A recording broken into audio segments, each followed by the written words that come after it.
జగన్ గారు. ఇనీషియల్గా ఇప్పుడు వయసుతో పాటు మనలో ఎంతో మెచ్యూరిటీ వస్తూ ఉంటుందండి.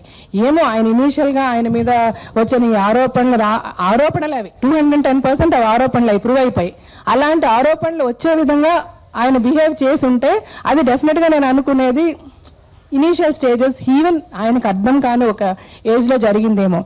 ఈరోజు జగన్ గారిని చూస్తే he so matured and the way he handles things, the way he talks to people, and ఆయన నిజంగా చూస్తే అయ్యో ఈయనకి ఈసారన్నా ఓట్ చేసి జనం గెలిపిస్తే బాగుంటుంది అని అనిపించే విధంగా ఉన్నది ఆయన అప్రోచ్ టు ద పీపుల్.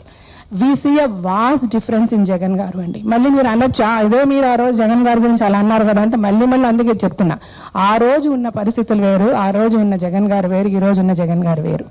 ఇకపోతే జగన్ గారి మీద వచ్చిన ఆరోపణల గురించి మాట్లాడుకుంటే, ఒకటి ఆ ఆరోపణలను ప్రూవ్ చేసేస్తాం, రెండోది ఆరోపణలు లేని వాళ్ళు ఎవరు.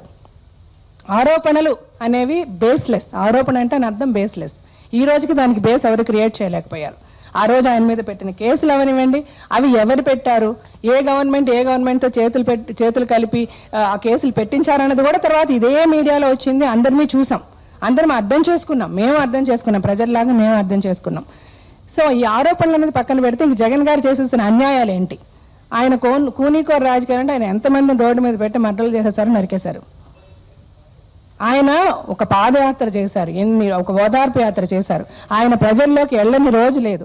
ఆ రోజు నుంచి ఈ రోజు వరకు జగన్ గారు వల్ల ఎన్ని ప్రాబ్లమ్స్ క్రియేట్ అయ్యాయి, ఆయన ఎన్ని అల్లర్లు సృష్టించారు, లేకపోతే ఆయన వెళ్ళిన చోట ఎంతమందిని కొట్టారు, లేకపోతే లేడీ ఎంఆర్ఓ అని కొట్టారా, లేకపోతే ఒక 23 మంది ఎమ్మెల్యేలను కొనుక్కున్నారా, లేకపోతే ఒక ఎమ్మెల్యేతో బేరం మాట్లాడుతూ ఫోన్లో దొరికారా?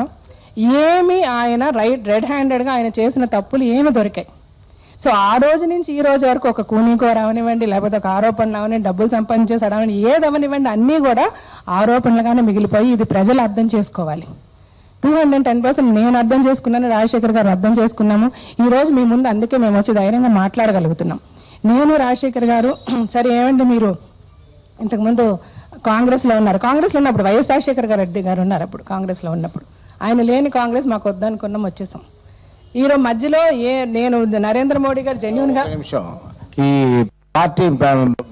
పార్టీలు మారే వాళ్ళ గురించి చాలా మంది దగ్గర ఒక అసహ్యమైన ఒపీనియన్ మనసులో పెట్టుకుంటున్నారు పార్టీ మారే వాళ్ళని. మీరు ఒకటి If you like the video, please like us and subscribe Tollywood Nagar.